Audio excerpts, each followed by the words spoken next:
Greg Tanzer, ASIC Commissioner, thank you very much for joining the Finsia Passport today. Thanks, Sam. Greg, it was very interesting, the panel we just had, and your discussion on, I guess, an Asian funds passport, whereby, Australia exporting our financial services out to our Asian neighbours, and I guess the big challenge is the different regulatory regimes that are across Asia. How do you see ASIC playing a role in trying to assist with that Asian funds passport? Sure. Look, thanks very much for the question. Thanks for the interest of Finsia. The Asian funds passport is an Australian government project. It's being pursued through the APEC forum, and ASIC's very pleased to participate in it.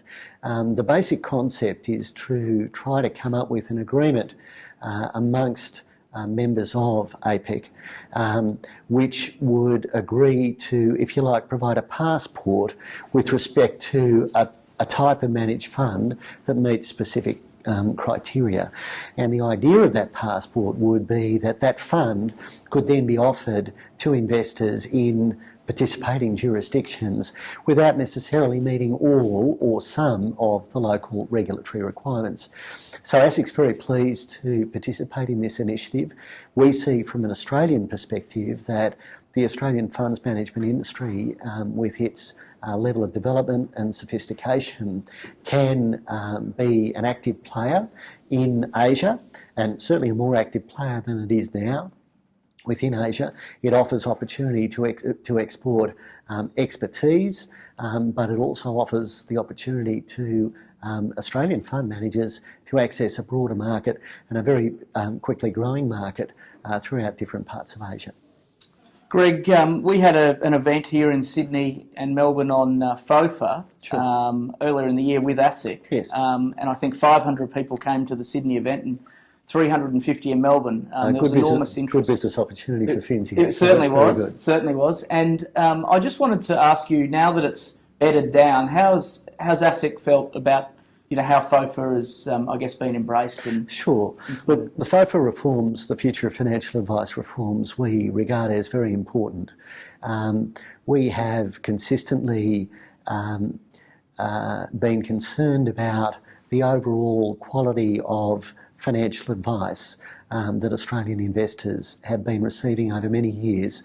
We've run a series of shadow shop exercises which have produced results that some are encouraging, but there are disturbing pockets of poor or inadequate advice that are given to Australian investors and consumers. That's not to say that all financial advisors give bad advice by any means. The vast majority of financial advisors are competent and do provide very good advice, but there are disturbing pockets of poor advice, and the Future of Financial Advice reforms are really aimed at trying to improve that overall standard and quality of advice, particularly through the implementation of the best interest duty. I think it's also, a lot of focus has been put on the banning of particular types of remuneration, and we do regard those as important measures, but the best interest duty is really getting to the heart, which is that financial advisors, when they're advising their customers and their investors, should be taking their best interests as paramount. We're quite encouraged by the effort that the industry is making to implement the reforms. As you mentioned, certainly in the outreach that we've been doing, there's enormous interest in these reforms, but they are quite far-reaching. We recognise that they will take some time to bed down, and we've indicated that we're very willing to take a facilitative approach to compliance with these new reforms, certainly over the first 12 months or so. But it does come with a rider. We're prepared to take a facilitative approach provided the various participants are making genuine efforts to implement the reforms. We expect that as they go through this implementation period, they might come across problems in the past in their processes or systems or errors that need to be rectified. And where that happens, we expect firstly that they'll report the breach to ASIC, and secondly that they'll rectify the error. And where they do so, we'll be taking a very facilitative approach. Where they don't do so, if the matter is swept under the carpet or ignored, or an inadequate approach is taken to rectification, we may well be taking a harder line. Greg, consultation paper 212, which is around the education standards Yes. of advisors to be implemented by 2015 and subsequently 2019. Yes. We've obviously seen that come out, and Finsia is working on a response. In terms of that, you talked about best interest duty also being very important of FOFA.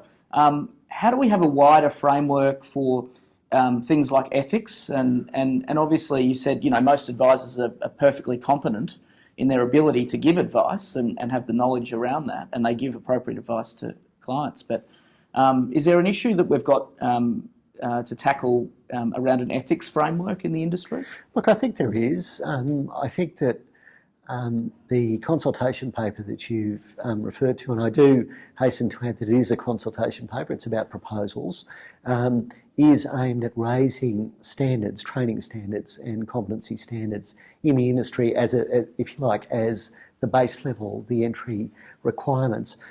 Going forward, ethical type considerations, I think, are the hallmark of, if you like, professions. The professions, recognised professions that you and I would probably think about when we think about professionals, have all got this hallmark that there are ethical standards that underpin the behaviour, and it's all about the customer or the client being able to trust the person that they're dealing with, the professional, because they have particular expertise, because they have particular knowledge, but also because they are ethical and will act in a particular way. And I think that to develop that sort of, if you like, ethical overview, or if the investing public had a view and had a resounding view that in dealing with financial advisors, they were dealing with professionals who were very soundly ethically based, and financial participants, services participants more broadly than just financial advisors, I must admit. I think that would be to the benefit, particularly if it was backed up by real standards that meant that things like the best interest duty were interpreted in an ethical framework that actually supports best interests, rather than tries to see that as a real bare minimum standard, that it's actually quite a significant standard. Right, and just finally, Greg, we've talked a lot about self-managed super at the conference here. ASIC released a consultation a couple of days ago. Yes. The RBA has come out and also said they've got some concerns about lending in the space. But what do you see as the main concerns from an ASIC point of view for self-managed super funds? Sure. Well, I should say at the outset that self-managed super funds, I think, are here to stay, and they're a very important part of the superannuation environment. It's quite natural that Australians, particularly when they're in an environment where they're required by law to contribute to superannuation, a number of them might want to take control of that investment themselves, and they can do that through a self-managed super fund. So by all means, we're not against in any way people wanting to self-manage their superannuation.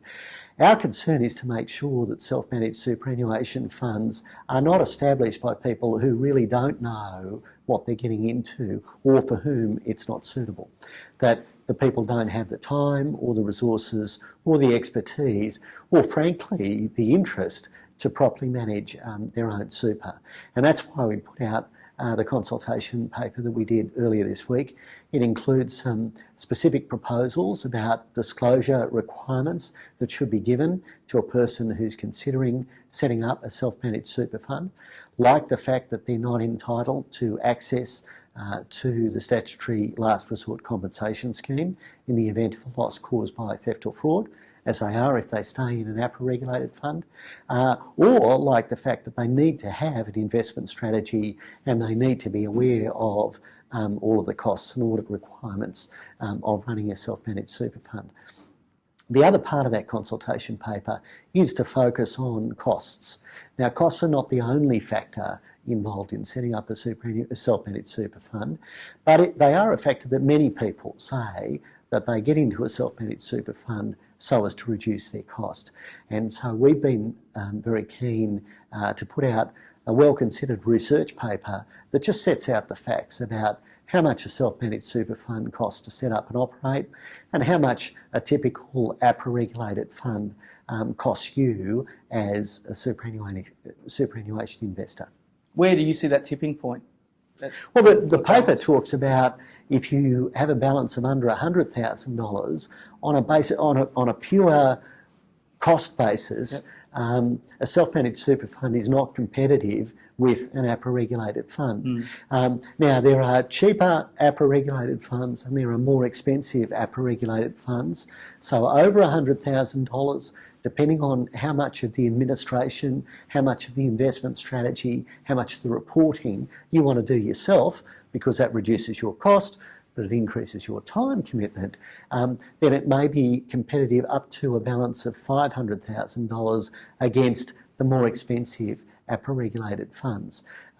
After $500,000 on a pure cost basis, again, leaving aside whether you have the interest and the time and the resources to undertake the responsibilities of being a self-managed super fund trustee, over $500,000, self-managed super funds turn out to be quite competitive. Greg Tanzer, thank you very much for your time. Thank you.